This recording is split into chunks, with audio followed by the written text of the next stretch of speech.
La plupart des gens pensent que les abeilles sortent simplement, ont de la chance et tombent d'une façon ou d'une autre sur des fleurs. Mais ce n'est pas du tout ce qui se passe. Une abeille peut trouver une bonne source de nourriture, revenir dans une ruche sombre, faire un court mouvement sur le rayon et envoyer d'autres abeilles dans la bonne direction. Pas seulement avec un vague indice, avec des informations utiles, la direction, la distance et un signal qui dit que cet endroit vaut le déplacement. Et une fois que vous comprenez cela, vous cessez de voir une ruche comme un simple mouvement aléatoire. Vous commencez à la voir comme un système. Si vous élevez des abeilles, ou même si vous voulez simplement comprendre pourquoi une colonie semble se caler sur une mielée plus vite qu'une autre, c'est important. Parce que ce n'est pas une petite anecdote mignonne sortie d'un manuel scolaire. C'est l'une des raisons pour lesquelles une colonie peut transformer une seule abeille en beaucoup d'abeilles et tirer le meilleur parti d'une floraison courte avant qu'elle ne disparaisse. L'idée de base est simple. Une butineuse sort, trouve une source riche en nectar, se remplit, rentre à la maison, puis commence à danser sur le rayon. La version la plus importante est la danse frétillante. Elle avance en ligne droite sur une courte distance tout en vibrant du corps, puis elle revient en boucle, puis elle recommence. Et cette partie droite, c'est le message. L'angle indique aux autres dans quelle direction voler par rapport au soleil. La longueur de cette phase frétillante les aide à comprendre à quelle distance se trouve la source. Donc oui, la danse transporte des coordonnées. Pas comme une carte sur un téléphone, pas avec une précision humaine parfaite, mais assez pour amener rapidement d'autres abeilles dans la bonne zone. Et c'est justement le point clé. La danse n'a pas besoin d'être parfaite, elle doit seulement être utile. C'est ce qui la rend si impressionnante. Et maintenant, voici la partie qui surprend vraiment les gens. Tout cela se passe dans une ruche sombre. Alors comment une abeille peut-elle montrer une direction si personne ne voit le ciel ? Elle utilise le rayon lui-même.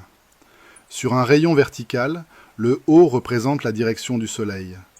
Si la nourriture se trouve un peu à gauche du soleil, la trajectoire frétillante se décale un peu vers la gauche par rapport à la verticale. Si elle est à droite, c'est la même idée. L'abeille transforme donc en quelque sorte le rayon en boussole vivante. Cela paraît presque trop intelligent pour être vrai, mais c'est vrai et c'est pratique. Et c'est exactement pour cela que ce sujet compte autant. Une colonie ne peut pas se permettre de perdre du temps quand une forte source de nectar s'ouvre. Les fleurs n'attendent pas, le temps change. Les fenêtres de floraison se referment. Si une abeille trouve une zone riche et garde cette information pour elle seule, cela aide un peu. Mais si elle peut recruter beaucoup d'autres abeilles en peu de temps, cela change tout le résultat. C'est ainsi qu'une colonie amplifie une découverte. Une abeille trouve, la colonie réagit. Et cette réaction peut être assez rapide pour avoir un vrai effet dans le monde réel. Il y a un autre détail important ici. La danse ne dit pas seulement où se trouve la ressource.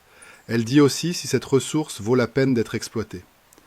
Les abeilles ne recrutent pas intensément pour chaque petite goutte de nectar. Une source faible peut ne pas susciter beaucoup d'intérêt. Une source riche provoque une danse plus marquée, davantage d'attention, davantage de recrues. La ruche ne partage donc pas seulement de l'information, elle filtre aussi la valeur. Voilà pourquoi la danse est un mécanisme si pratique pour trouver une mielée. Elle aide la colonie à dépenser son énergie là où le retour est meilleur. Et honnêtement, c'est ce qui fait que cela ressemble moins à un fait amusant sur la nature et davantage à un système économique en fonctionnement. Rendons cela concret un instant. Imaginez une journée chaude où une zone en fleurs se met soudain à bien produire. Peut-être qu'au matin elle était moyenne, mais maintenant le nectar coule. Une abeille la trouve en premier. Elle boit, se charge, puis rentre à la ruche. Si rien d'autre ne se passait, elle pourrait faire des allers-retours répétés et récolter un peu de nectar à elle seule. Utile, bien sûr, mais limité. Au lieu de cela, elle revient, danse, et d'autres abeilles captent le message. Elles suivent son mouvement avec leurs antennes. Elles sentent le nectar qu'elle a rapporté. Elles perçoivent l'odeur florale sur son corps.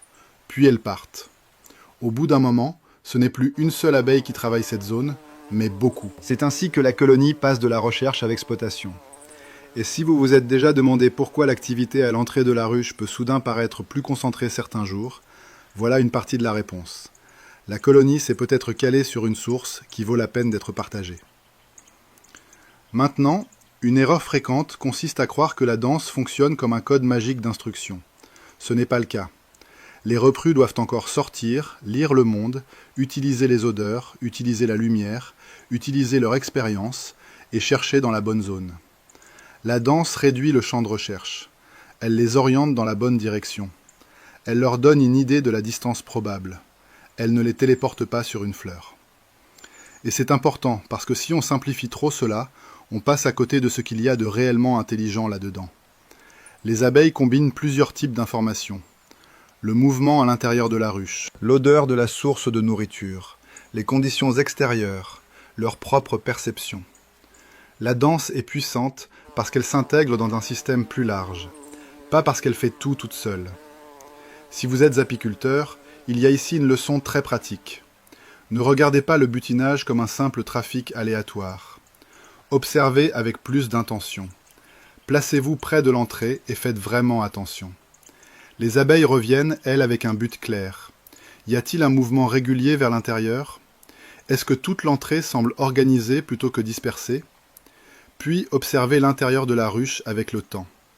Les réserves de nectar augmentent, elles? La colonie transforme-t-elle le travail extérieur en quelque chose de visible à l'intérieur? Parce que le vol à lui seul ne signifie pas toujours le succès. Beaucoup d'activités peut malgré tout produire peu de gains si la source est pauvre, trop éloignée ou perturbée par le temps. C'est l'un des pièges classiques. Les gens voient beaucoup d'abeilles voler et supposent que la colonie va très bien. Parfois oui, parfois elle dépense simplement de l'énergie. La meilleure question est de savoir si ce travail rapporte vraiment. Une autre erreur consiste à supposer que les fleurs les plus proches sont toujours la meilleure cible. Ce n'est pas vrai. Les abeilles peuvent ignorer quelque chose de proche et travailler quelque chose de plus éloigné si la récompense y est meilleure. Et une fois qu'on comprend la danse, cela a du sens. La ruche ne poursuit pas seulement ce qui est proche, elle réagit à ce qui vaut l'effort. Voilà pourquoi deux ruchers situés dans des endroits qui semblent semblables peuvent produire des résultats très différents.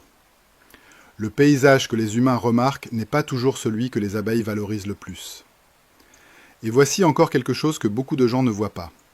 La danse ne peut aider que si la colonie est assez forte pour l'utiliser. Une colonie faible peut encore communiquer, mais elle peut ne pas recruter assez bien pour exploiter pleinement une bonne source. Le mauvais temps peut bloquer tout le système. La sécheresse peut rendre les champs magnifiques presque inutiles. Donc oui, la danse est brillante, mais elle n'annule pas la réalité. Elle aide seulement la colonie à mieux répondre à la réalité. Cette distinction compte.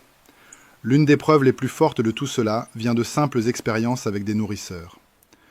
On entraîne des abeilles à visiter une source de sucre placée à une certaine distance de la ruche. Les butineuses reviennent et dansent. Puis de nouvelles abeilles commencent à arriver à cette même source. Déplacez le nourrisseur et la danse change. Puis les recrues commencent à apparaître en accord avec le nouvel emplacement. Voilà pourquoi ce n'est pas juste une jolie histoire qu'on se répète. Le comportement change ce que font les autres abeilles à l'extérieur de la ruche. C'est tout l'enjeu. La danse mène à l'action. Et peut-être que la partie la plus surprenante est celle-ci. Les humains entendent le mot communication et pensent tout de suite à des mots.